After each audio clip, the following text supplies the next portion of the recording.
Good afternoon, I'm Wendy Petrie and this is your afternoon news fix for Tuesday, the 3rd of September. No surprise over concerns young people are being drawn into extremist ideas.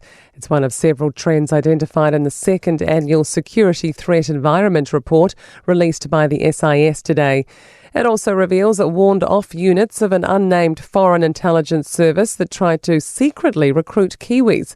Democracy Project geopolitical analyst Geoffrey Miller says propaganda is widespread online where young people spend a lot of time. A lot of younger people perhaps are feeling left behind economically, disgruntled. In the end, those who become radicalised are often disenchanted for a variety of reasons. MB's confirmed a seabed mining permit off Taranaki has been expanded by more than 17,000 hectares, quadrupled Trans-Tasman Resources allowance. It's allowing the mining company to take minerals on the seabed once consents have been obtained. Greenpeace says it's deeply concerned by the decision. New Zealand First Leader has thrown his support behind Attorney General Judith Collins after she's reprimanded his right-hand man. Regional Development Minister Shane Jones says Collins has schooled him on respect between ministers and judges. He landed in hot water last week for criticising the judiciary, including calling a High Court judge a communist. Winston Peters says there must be separation between the two powers.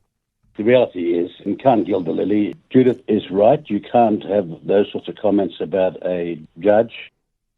Vandalism has cut internet to about 3,000 customers around Auckland's Onehunga and Mangere Bridge. Cora says a member of the public damaged the fire cable supplying broadband. Outages have been worsened since being discovered yesterday. All services are expected to be back up and running by tomorrow.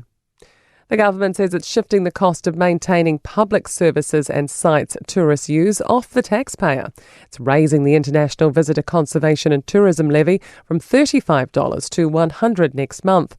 The fees paid by most tourists, people on working holidays, some student and workers coming to New Zealand. Tourism Minister Matt Ducey says he wants the sector to grow, but with social licence. There are deficits rising from tourist numbers, especially in mixed-use infrastructure. So you think of towns classically like a Queenstown, the pressure's put on. An expectation more Kiwi employers will be bringing the hammer down on workplace drinking. ANZ's Australian arm is reviewing whether to ban staff drinking alcohol during work hours after bad behaviour on its Sydney trading floor.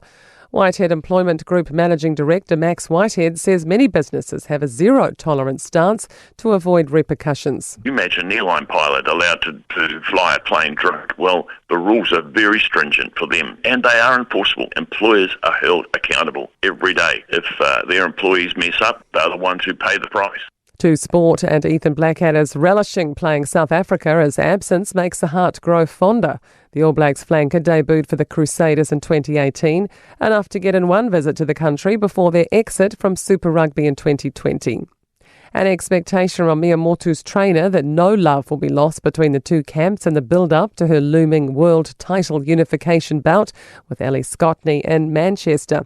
And the security of a New Zealand cricket central contracts being welcomed by Wellington all-rounder Nathan Smith.